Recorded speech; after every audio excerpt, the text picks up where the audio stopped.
Supreme court ने पूछा है कि आखिरकार मस्जिद में जय श्री राम का नारा लगाना अपराध कैसे हो सकता है।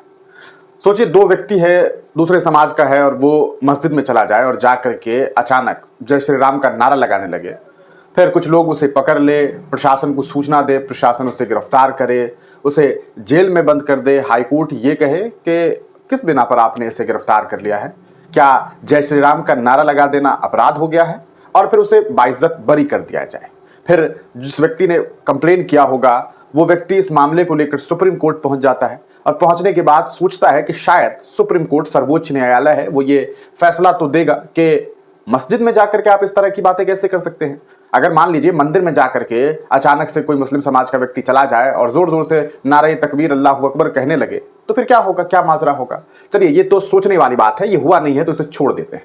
लेकिन मामला एक सामने आया है कर्नाटक से। कर्नाटक में एक जगह, एक गांव में एक मस्जिद के अंदर दो लोग पहुंच गए और अचानक उन्होंने जय श्री राम का नारा लगा दिया, जिसके बाद इस मामले की शिकायत की गई, प्रशासन ने कार्रवाई की, हाईकोर्ट ने उनके ऊपर जो चार्जेस थे उसे खत्म कर दिया और बरी कर दिया। इस पूरे मामले को लेकर के मुस्लिम पक्ष जो है वो सुप्रीम कोर्ट पहुंच गया। सुप्रीम कोर्ट ने भी इस मामले को संज्ञान में लेते हुए बड़ा सवाल पूछा है। सुप्रीम कोर्ट ये कह रहा है कि आखिरकार मस्जिद के अंदर जय श्री राम का नारा लगाना अपराध कैसे हो सकता है।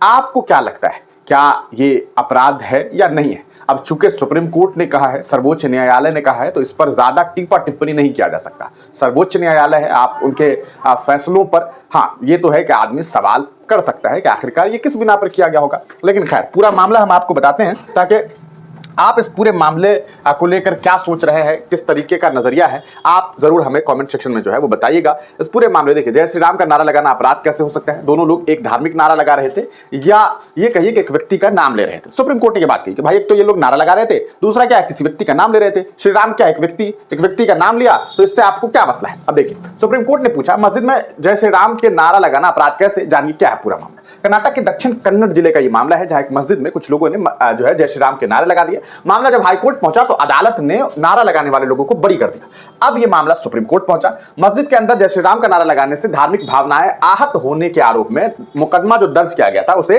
रद्द कर दिया गया।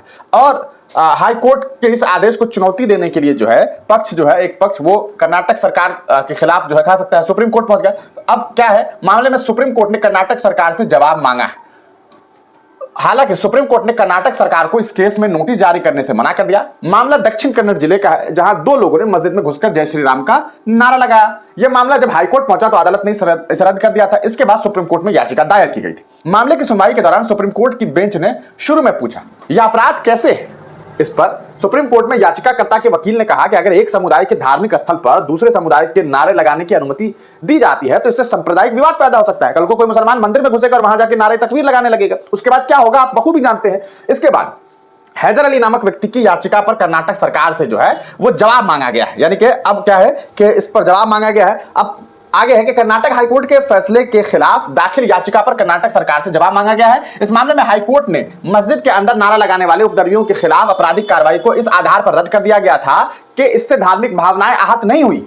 आरोप लगाया गया कि दक्षिण कन्नड़ जिले के निवासी दो व्यक्ति पिछले साल सितंबर में एक रात स्थानीय मस्जिद में घुस गए और जय श्री राम का नारा लगाने लगे।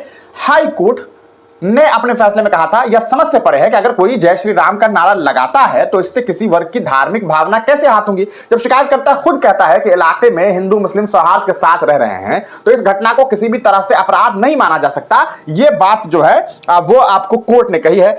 अब इस पूरे मामले में देखिए बड़ी चौंकाने वाली बात है कि इनका ये कहना है कि याचिकाकर्ता, जिस आदमी ने याचिका दायर करवाई थी, जिसने इस पूरे मामले को लेकर के अदालत में जो है वो कार्रवाई की मांग की, उनका ये कहना था, उनका ये पक्ष था कि साहब ऐसा है कि हम जिस इलाके से आते हैं, हमारा जिस इलाके से ताल्लुक है, यहाँ आप देखिए हमारा जिस इलाके से ताल्लुक है असल में वहां पर हिंदू मुसलमान जैसी कोई चीज है नहीं। यानी कि हम लोग मिलजुल करके रहते हैं, हमारा आपसी सौहार्द जो है वो बहुत अच्छा है, हम तमाम लोग मिलजुल करके रहते हैं। तो सवाल यह है कि जब सब लोग मिलजुल करके रहते हैं तो फिर इससे दिक्कत क्या है। अब इसका क्या मतलब बनता है, अगर कहीं पर हिंदू मुसलमान मिलजुल करके रहता है तो क्या कोई हिंदू मस्जिद में जाकर के नारेबाजी करेगा? क्या कोई मुसलमान जो है वो मंदिर में जाकर के नारेबाजी करेगा, अपने धर्म की बात करने लगेगा? तो फिर मंदिर मस्जिद क्यों बनाएगा? आप सीधे तौर पर इसे इस तरह से समझें कि देश में अगर कोई मान लेते हैं कि मंदिर है तो फिर ये क्यों है, अगर कोई मस्जिद है तो फिर क्यों है, ये भी सोचने वाली बात है। अगर कोई गुरुद्वारा है तो फिर वो क्यों है, अगर कोई बौद्ध टेम्पल है तो वो क्यों है। यकीनन अपने अपने धर्म के लोग यहां पहुंचते हैं और यहां जाके पूजा अर्चना करते हैं। लेकिन अगर मंदिर में जाके कोई कहे कि नारे नारे तकबीर, अल्लाह अकबर,